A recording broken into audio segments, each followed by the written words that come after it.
Баршаңызға сәлем, Құралай Шебердің каналына қош келдіңіз. Қазіргі трендте болып жатқан осындай чокерді бірге жасайтын боламыз. Видеоны міндетті түрде аяғына дейін қараңыз. Ол үшін бізге осындай фоамиран деген материал керек болады. Осындай 2 размерлі 4x4 және де 5x5. Сосын осындай жіп керек болады, 1 немесе 1,5 метрлік. Одан кейін жапырақтарды осындай капля түрінде 2 размерді де кесіп шығамыз. Оны қию үшін осылай аласы да шеткі жағын округлить етіп шығасыз. Осындай капля болды, сосын екіншісі 5x5. Онда осы кішкене шет жақтарын иректеп те қиюға болады. Осындай болып шығады. Енді осының барлығын қазір формировать етеміз. Формировать ету үшін бізге үтік керек болады. Бұлай қоясыздар да. Сосын осы гармошка боласыздар да бүйтіп. Ирекчеге болып, сосын ішкі жағын алып, шет жақтарын қайырасыз. Осындай үстік болады. Және осының барлығын осылай формировать етіп шығамыз.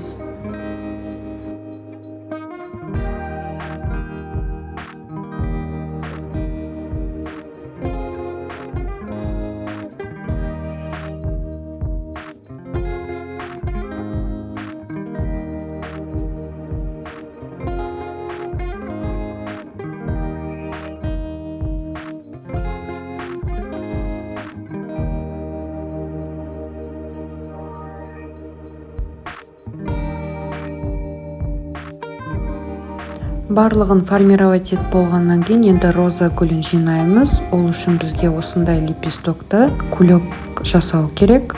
Сосын ыстық желіммен жабыстырамыз. Келесі екінші лепестокты жабыстырамыз. Жапырағын роза гүлінің ортаңғы жағының жапырақтарын бір-біріне жақынырақ қылып жабыстырасыздар.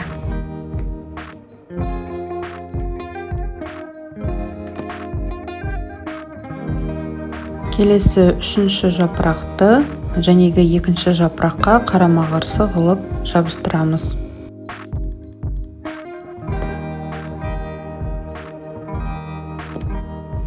Келесі жапырақты жабыстырамыз.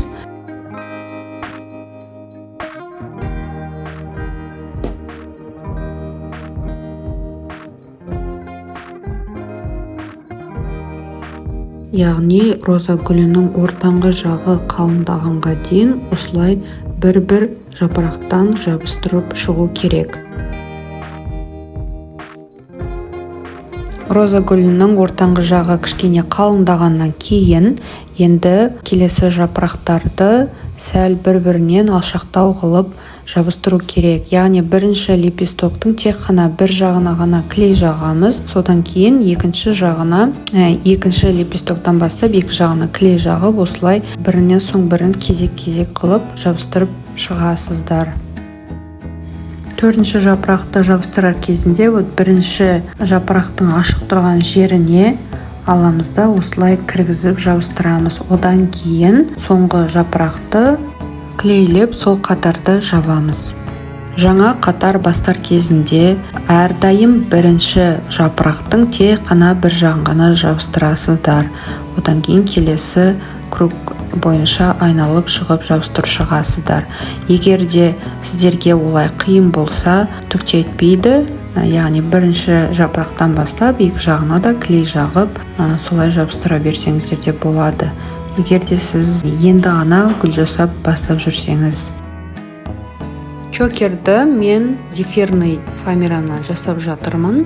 Өте нәзік материал және де суға төзімді гипоаллергенді.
4x4 өлшемді жапырақтарды жабыстырып болғаннан кейін енді төп жағын осылай бір-біріне жабыстырып тастаймыз.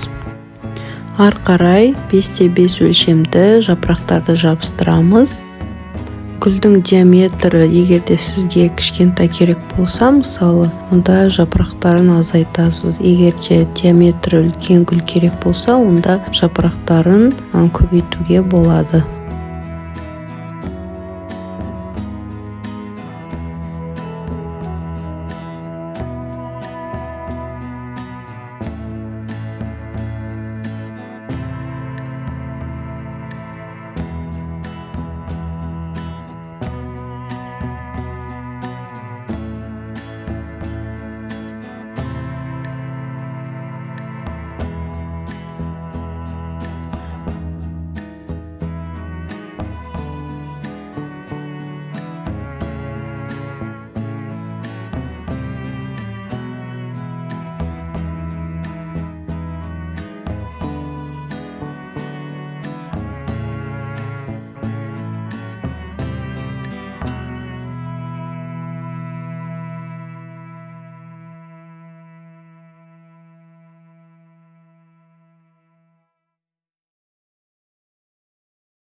Сонымен біздің роза гүліміз дайын болды. Енді түп жағына осындай шеңбер керек.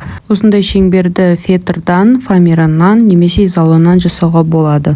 Екіге бүктейміз де екі жағынан осылай қиямыз. Одан кейін жібімізді өткізу керек.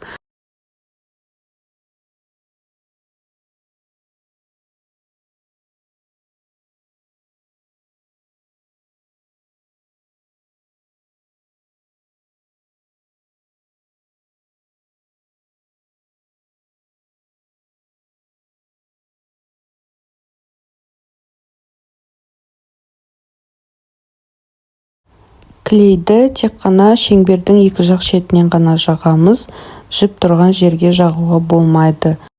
Сонымен біздің чокеріміз дайын болды. Менімен бірге видеоны аяғына дейін көргеніңе рахмет. Менің каналыма тіркелуді және лайк басуды ұмытпа.